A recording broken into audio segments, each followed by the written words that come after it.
I have learned that success is to be measured not so much by the position that one has reached in life as by the obstacles which he has overcome while trying to succeed. Looked at from this standpoint, I almost reach the conclusion that often the Negro boy's birth and connection with an unpopular race is an advantage, so far as real life is concerned.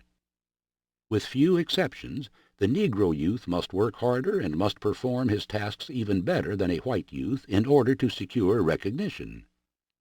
But out of the hard and unusual struggle through which he is compelled to pass, he gets a strength, a confidence, that one misses whose pathway is comparatively smooth by reason of birth and race. How many times I wished then, and have often wished since, that by some power of magic I might remove the great bulk of these people into the country districts and plant them upon the soil, upon the solid and never deceptive foundation of Mother Nature, where all nations and races that have ever succeeded have gotten their start. A start that at first may be slow and toilsome, but one that nevertheless is real. I soon learned by his visits to the Southern white people, and from his conversations with them, that he was as anxious about the prosperity and the happiness of the white race as the black. He cherished no bitterness against the South, and was happy when an opportunity offered for manifesting his sympathy. In all my acquaintance with General Armstrong, I never heard him speak, in public or in private, a single bitter word against the white man in the South. From his example in this respect, I learned the lesson that great men cultivate love, and that only little men cherish a spirit of hatred.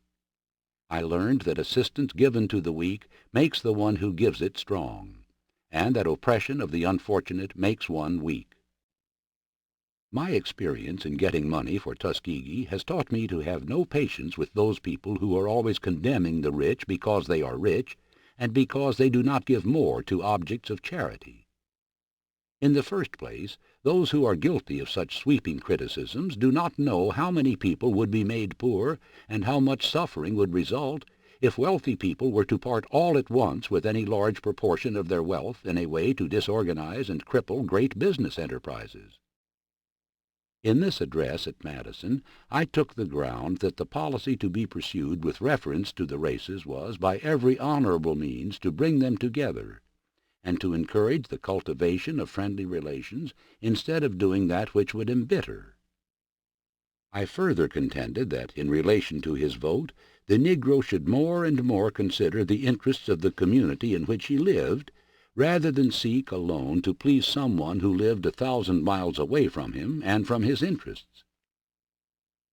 In this address I said that the whole future of the Negro rested largely upon the question as to whether or not he should make himself, through his skill, intelligence, and character, of such undeniable value to the community in which he lived that the community could not dispense with his presence. I said that any individual who learned to do something better than anybody else, learned to do a common thing in an uncommon manner, had solved his problem, regardless of the color of his skin, and that in proportion as the Negro learned to produce what other people wanted and must have, in the same proportion would he be respected. Before going to Europe, some events came into my life which were great surprises to me.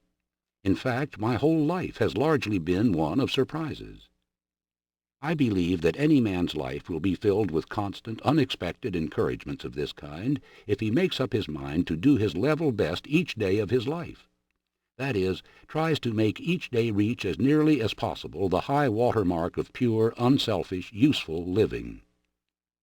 I pity the man, black or white, who has never experienced the joy and satisfaction that come to one by reason of an effort to assist in making someone else more useful and more happy.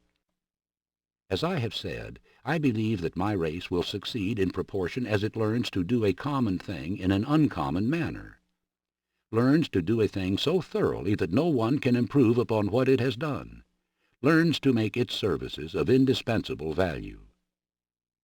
This was the spirit that inspired me in my first effort at Hampton, when I was given the opportunity to sweep and dust that schoolroom. In a degree, I felt that my whole future life depended upon the thoroughness with which I cleaned that room, and I was determined to do it so well that no one could find any fault with the job. I had never sought or cared for what the world calls fame. I have always looked upon fame as something to be used in accomplishing good. I have often said to my friends that if I can use whatever prominence may have come to me as an instrument with which to do good, I am content to have it.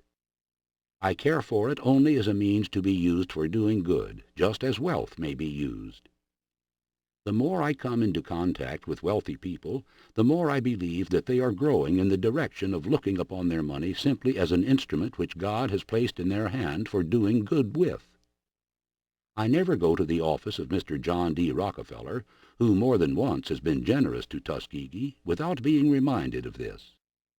If my life in the past has meant anything in the lifting up of my people and the bringing about of better relations between your race and mine, I assure you from this day it will mean doubly more. In the economy of God there is but one standard by which an individual can succeed. There is but one for a race. This country demands that every race shall measure itself by the American standard. By it a race must rise or fall, succeed or fail, and in the last analysis mere sentiment counts for little. During the next half-century and more, my race must continue passing through the severe American crucible. We are to be tested in our patience, our forbearance, our perseverance, our power to endure wrong, to withstand temptations, to economize, to acquire and use skill, in our ability to compete, to succeed in commerce, to disregard the superficial for the real, the appearance for the substance, to be great and yet small, learned and yet simple, high and yet the servant of all.